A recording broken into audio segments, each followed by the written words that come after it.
All human wisdom lies in these two words. Wait and hope. The Chateau D for 13 years. And everywhere else you could imagine. Did you suffer?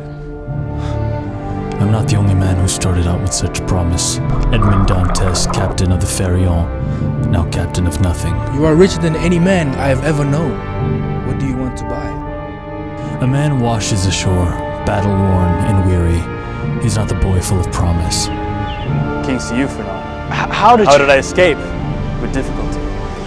How did I plan for this moment? With pleasure. I suppose a simple apology won't suffice, will it? I'm a count, not a saint. How could you ever call me your friend? You cast me into hell! Well, in any case, noble blood runs through my veins, and it will never run through yours. The function of man is to live, not to exist. I shall not waste my days trying to prolong them. I shall use my time.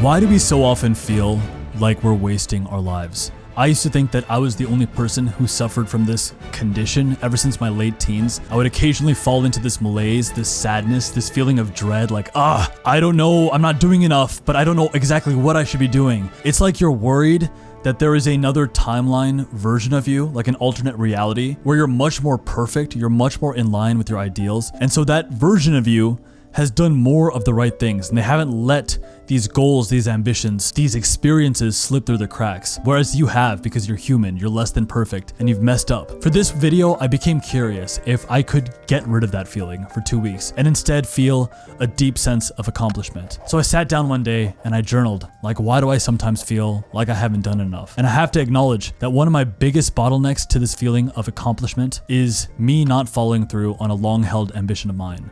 It's been my dream, really forever, to make a movie, to at least make a short film. It's an Irish love story that I'm actually really passionate about, and I've brought up multiple times on my channel. And yet I've never really followed through on this project. And I would tell myself, well, you know, one day when I become a millionaire, or when I've got a bigger audience, or I'm a better filmmaker, I'll finally make this movie, because then I'll be ready for it. I want to do it justice. I don't want to mess this project up. But it's been years and years, and I haven't even started. I'm gonna finish this screenplay, and I'm gonna do it within the confines of this video. And alongside this journey, I wanna talk about a handful of ideas that I'm working on, that I'm wrestling with, to basically feel accomplished, to feel satisfied with what is being done each day. So here's how not to waste your life.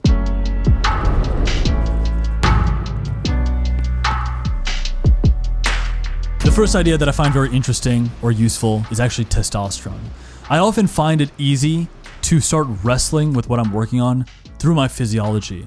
And lately I've been doing a lot of reading on testosterone and how it makes you feel and its importance. And it turns out it's like deeply important for basically killing overthinking. Our brains really are like these anxiety-inducing machines. Your brain will produce these thoughts that make you annoyed or upset, really just to keep you alive. It's just like a survival mechanism. It's often very useful to not be happy and not feel satisfied.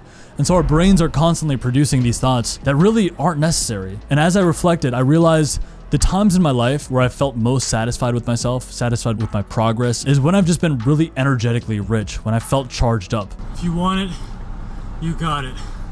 If you want it, baby, you got it. Just bust a move.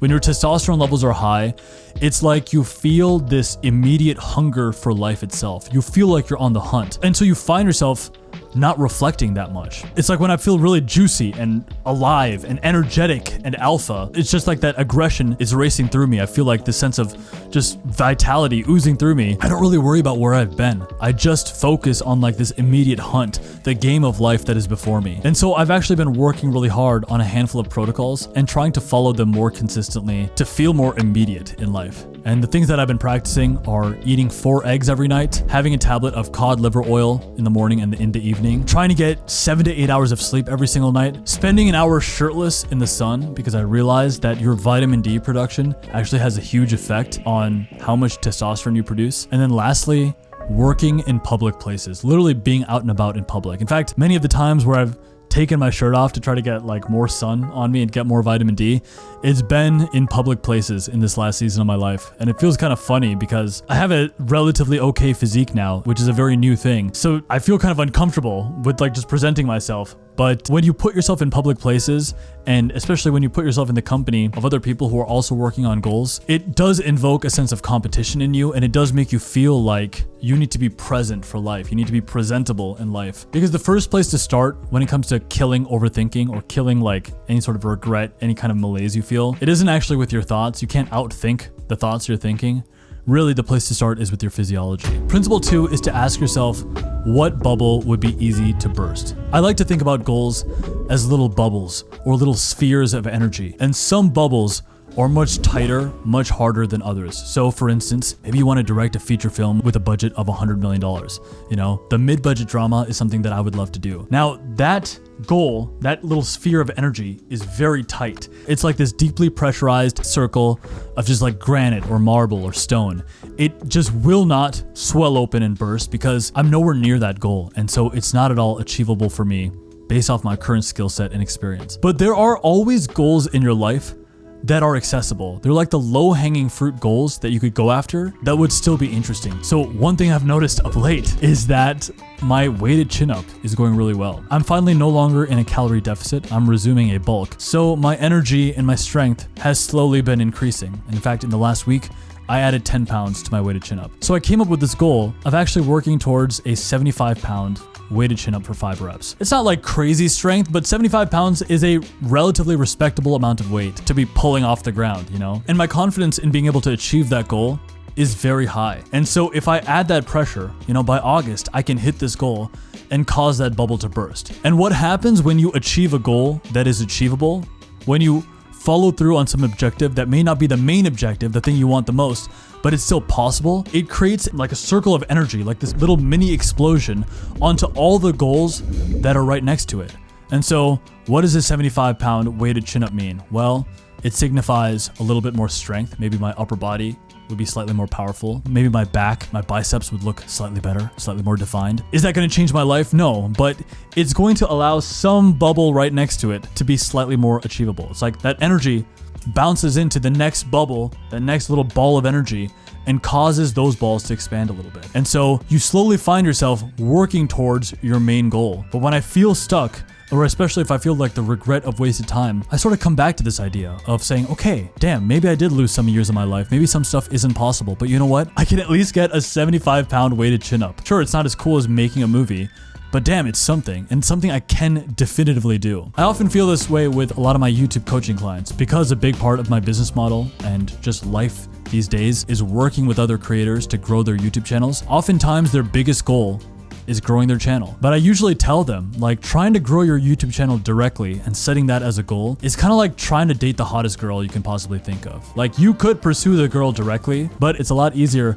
to just work on the surrounding disciplines that make you attractive. And then your life in chasing that girl or chasing that YouTube success, it becomes a little bit easier. So in fact, if you want to grow on YouTube, one of the best things you can do is have goals that are completely unrelated to it and then just work on those goals. In fact, I see this all the time, even with the Captain Sinbad channel. Sometimes I'll see a comment, you know, someone telling me, oh, Captain Sinbad fell off. People say these things as if I don't read them or as if, you know, they don't affect me. Whereas the truth is I do read all the comments, and the mean ones affect me, like they make me feel sad. And part of what makes me sad is that they are probably right to at least a little bit of a degree. I mean, keeping a career online in social media, it requires you to reinvent yourself every 5 months. So if you're not doing that, and if you're not consistently working on yourself and improving yourself, it's very easy to seem like you fell off. So the key then is to focus your efforts on the bubbles that are actually easy to burst. If the main goal you want to pursue feels unbreakable, that bubble is hardened up like a rock, then open up your mind. Pay attention to what is possible.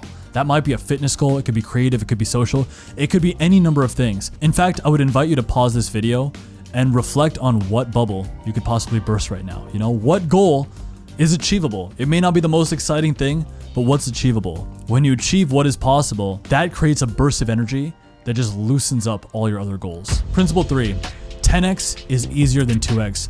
but only if you commit to becoming a maverick. The last book I read is this book titled 10x is easier than 2x. To be honest, it was kind of like a middling, mediocre read. It was very generic in a lot of its elements. But after reading it, I did have to acknowledge and accept the fact that this is actually a true principle. It often is easier to focus on a 10x breakthrough rather than a multiple of 2, or even something like a 10% increase. And that's because when you think about your goals or your overall ambitions 10 times bigger than what you're currently doing, it forces you to be creative because you can't solve that new problem with your current skill set and mindset. If you wanted to 2x your goals, you could just double what you're doing, like just grind. But you can't really grind your way to 10x, you have to start being more creative. What I've come to realize, especially in the space of being an artist, a creative, really any kind of creative business person, is that 10x is most accessible when you tap into your own genius.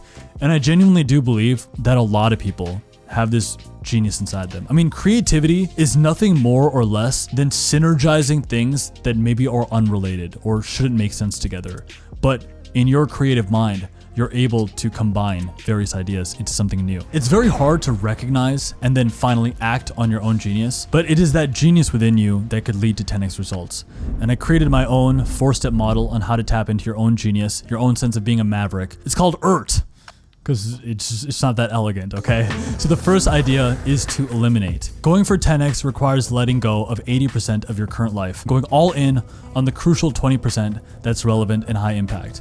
So yeah, everyone knows Pareto's principle at this point, but what you often don't realize is how much in your life creeps in that isn't part of the 20%. So you periodically have to go back and look at your process and see, hey, what should I not be doing right now? The first place to start is actually to eliminate the things you should not be doing. Naval Ravikant once said, "It isn't 10,000 hours that creates outliers, it's 10,000 iterations." You need to double down, triple down on the iterations, on the system of things in your career that work, that matter. The second part of the model is to recognize. Recognize your own voice. In other words, you need to appreciate what you appreciate. Man, maybe it's because of childhood conditioning or a whole multitude of forces. People don't often recognize or appreciate that what they like, what they're interested in, what they're drawn to, others will as well. Maybe you like acting or choir music or coding in Python. You need to recognize the things that speak to you, because the things that you're inherently interested in are like your competitive advantage.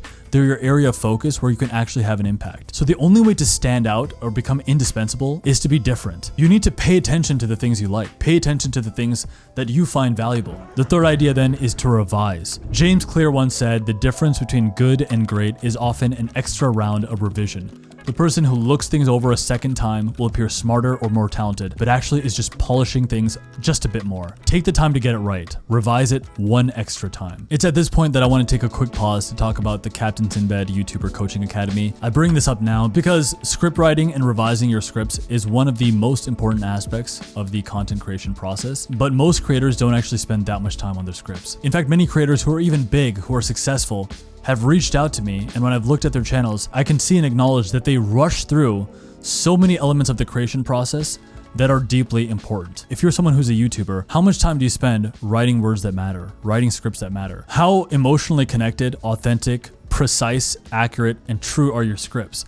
If you don't know how to write scripts well, if you don't know how to articulate your thoughts in a very true sense, it's very hard to grow as a YouTuber. Additionally, there's just so many elements of the creation process that are overlooked by most content creators. And the way the algorithm works is that if you improve on any of the metrics of YouTube success, your views will 10x. In fact, this idea of 10x being easier than 2x is most relevant on YouTube, because when you improve anything by even 10, 20%, that change in perceived quality, whether it's the quality of your thumbnail, the quality of your script, or just in the execution of the edit, when that quality goes up across the board on the things that matter, views go up dramatically. In fact, it was Mr. Beast himself who said, the difference between the 1 million view video and the video that gets just 50,000 views, honestly, it's not that much. It's just an extra round of revision. It's just making things 10 to 20% better. And also importantly, thinking like a maverick, trusting yourself. So if you're someone who wants to grow to 100,000 subscribers on YouTube and beyond, and on top of that, build out a robust business model, a business backend that makes sense for your channel so that you can also